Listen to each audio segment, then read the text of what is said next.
Volé a casa por las fiestas. La entrada estaba vacía, la luz del porche apagada, las cortinas corridas como si nadie las hubiera tocado en días. Adentro, todas las luces apagadas, solo el abuelo, sentado con un sándwich. En el refrigerador había una nota que decía: usé tu dinero para Disney, cuídalo esta semana. El abuelo susurró: lo lamentarán. Yo solo sonreí.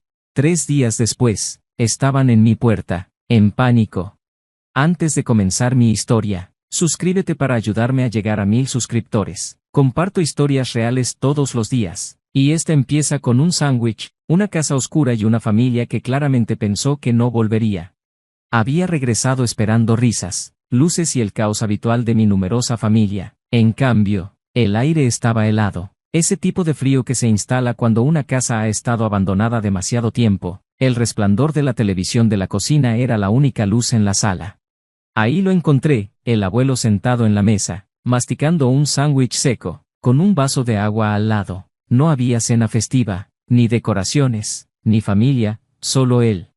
Pensé que quizás se habían retrasado o habían salido por víveres, pero entonces vi la nota. Se me apretó la mandíbula al leerla. Se habían gastado el dinero que envié semanas antes para comprar comida y regalos, y se habían ido a Disney. Dejaron a mi abuelo de 84 años olvidado, sin siquiera preguntar si regresaría. Nadie mandó un mensaje, nadie avisó. Asumieron que llegaría, lo vería y simplemente me encargaría de cuidarlo mientras ellos se divertían.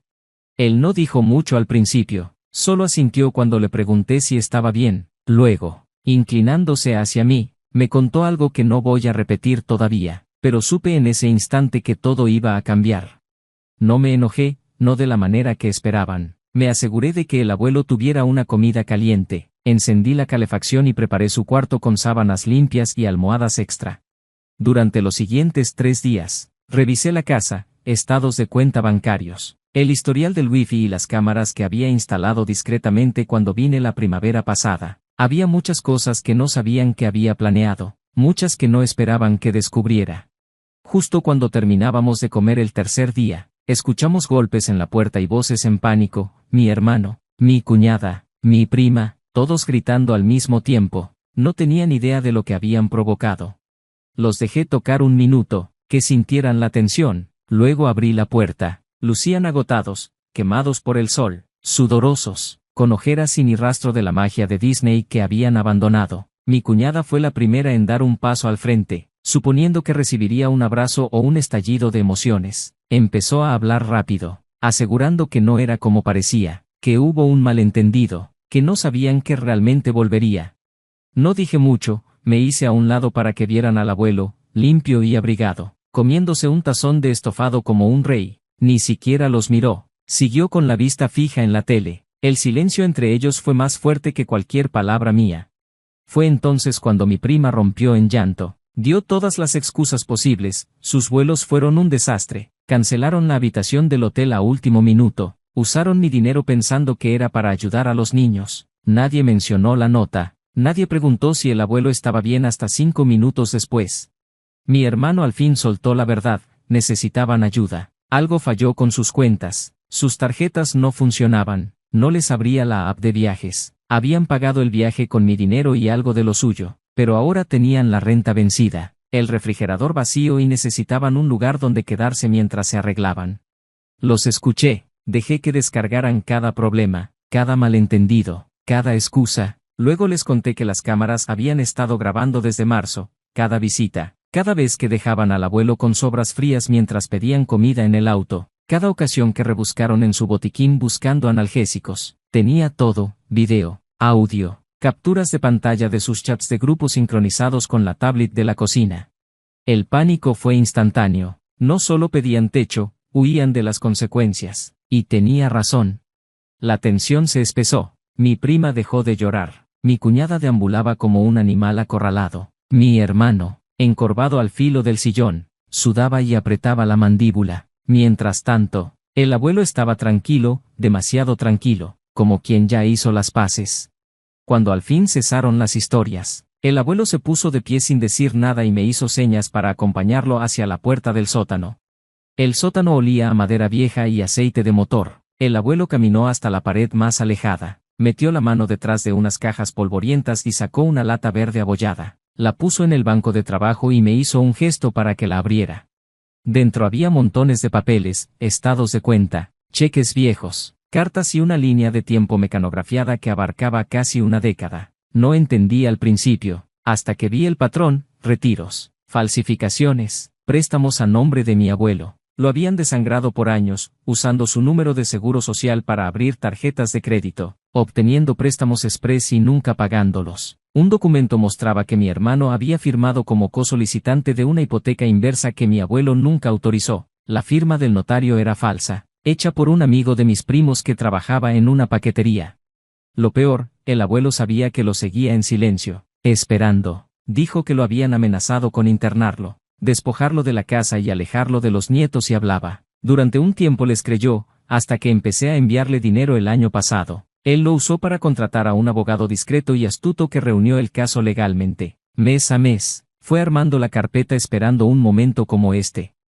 Arriba, ellos no tenían idea de lo que sostenía en mis manos. Puse la lata sobre la mesa de centro y la abrí despacio. Sus rostros cambiaron al instante. Mi hermano se puso pálido. Mi cuñada se sentó en silencio. Mi prima murmuró algo sobre no recordar nada. El abuelo no los miró, me miró a mí y asintió una sola vez. Esto no era venganza, era justicia. Mientras pasaba cada hoja, no alcé la voz, no fue necesario. Cada documento que dejaba era un clavo más en el ataúd: sus firmas, recibos de supuestos negocios, solicitudes de tarjeta de crédito a nombre de mi abuelo pero con el correo de mi hermano. Sabía que no había buena explicación, esperé el silencio, y llegó rápido. Mi cuñada dejó de deambular, mi prima enterró la cabeza en las manos. Mi hermano clavó la vista en el suelo como si pudiera tragárselo.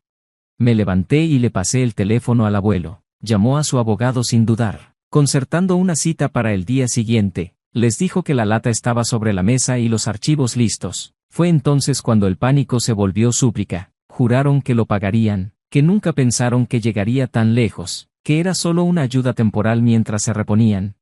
Pero no hubo nada temporal en vaciarle los ahorros a un anciano y convertirlo en un cajero automático. Querían quedarse en la casa unos días más. Les dije que eso no iba a pasar, no después de lo que hicieron.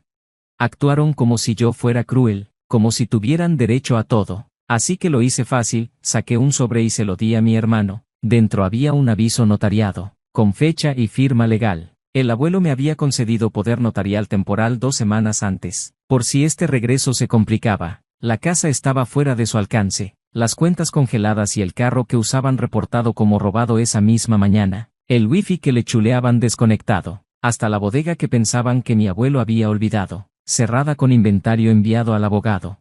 Para cuando salieron, ya habían cambiado todas las cerraduras. Mi compa pasó durante el caos y cambió cada cilindro. Ni se dieron cuenta.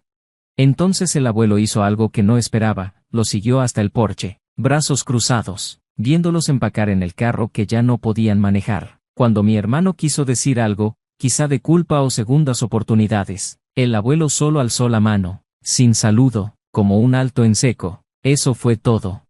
Se fueron esa noche con una maleta de viaje y un sentido de control destrozado. Pensé que ahí terminaría todo. Tal vez unos mensajes furiosos, amenazas vacías. Subestimé hasta donde lleva la desesperación a quienes se sienten con derecho. A la mañana siguiente llegó el primer mensaje de mi prima, un largo alegato culpándome de destruir la familia. Escribió: el abuelo no necesitaba abogados ni cerraduras, necesitaba perdón. Lo ignoré. Después mi hermano mandó una foto de la casa desde la banqueta, sin pie de foto, todavía andaba cerca. Llamamos al abogado y reenviamos los mensajes. El abuelo no se inmutó, pero noté que estaba en alerta. Revisó las puertas esa noche y durmió en la sala con el control remoto en una mano y el bastón en la otra. Como a las 3:30 de la mañana, desperté con un golpeteo, vidrio, pero sin romperse. Me levanté de un salto, revisé las cámaras y vi que una de las tomas estaba desconectada. Al asomarme a la ventana del patio, vi movimiento junto al cobertizo. No llamé a la policía de inmediato, llamé a mi amigo, el mismo que cambió las cerraduras. Un técnico en seguridad con licencia de patrulla privada. Llegó en 6 minutos, para cuando sus luces iluminaron la entrada. Mi hermano ya trepaba la barda, con pasamontañas y guantes, llevando una palanca y un bidón de gasolina. Luego dijo que solo quería asustarnos, que no planeaba quemar nada, solo dar un mensaje. Pero ese momento lo cambió todo, fue un delito grave. Llegó la policía, tomó declaraciones y recuperó grabaciones de la cámara del vecino. Lo arrestaron sin resistencia. Mi cuñada no lo sacó de la cárcel, llamó a su mamá y culpó al estrés y la manipulación. El abuelo se quedó en la cocina viéndolo todo, no lloró ni se regocijó, solo asintió despacio, como si lo hubiera esperado. El proceso judicial avanzó más rápido de lo que pensamos. Con las grabaciones, los documentos financieros y el intento de allanamiento, no hubo mucho que debatir. El abogado de mi hermano trató de pintarlo como alguien desesperado y abrumado por la presión familiar, pero el juez no le creyó. Fue acusado de intento de robo, abuso a un anciano y robo de identidad. Nada de indulgencias esta vez. Luego llamaron a mi prima y a mi cuñada a declarar. Resultó que el abogado del abuelo había estado coordinando con un investigador estatal en secreto. Cuando el caso se hizo público, salieron más víctimas, casi todos ancianos de su círculo que habían pasado por lo mismo. Cuando todo se derrumbó, le pregunté al abuelo si quería mudarse a un lugar más tranquilo. Negó con la cabeza. Construyó esta casa con sus propias manos y no planeaba morir en otro sitio. Lo respeté. Unas semanas después, estábamos en el porche juntos. El vecindario estaba en calma, no más autos extraños en la calle, ni ansiedad con cada golpe en la puerta. El abuelo me pasó un grueso sobre. Dentro había escrituras de transferencia de propiedad, la casa, el terreno, todo. Ya las había registrado en el condado. Dijo que casi le quitan la casa 2 veces, una por el banco y otra por su propia sangre. No iba a permitirlo de nuevo. Le dije que no la necesitaba, solo me alegraba de que él estuviera a salvo. Él asintió, pero supe que ya lo había decidido, esa casa debía pertenecer a quien se presentó. Han pasado meses desde entonces. El juicio de mi hermano salió en las noticias. Mis primos evitaron cargos cooperando, y mi cuñada desapareció a otro estado. No han vuelto a hablar. Bien por ellos. El abuelo está mejor, más saludable, más fuerte, de verdad sonriendo otra vez. Lo llevo a sus citas médicas y vamos por un café 2 veces por semana. De vez en cuando menciona lo ocurrido, no con enojo, sino como recordatorio de lo que la gente es capaz cuando cree que nadie los observa. Esto no fue venganza, fue justicia. Y si llegaste hasta aquí, ya sabes por qué cuento estas historias. No todos pueden irse con la verdad, la prueba y una segunda oportunidad.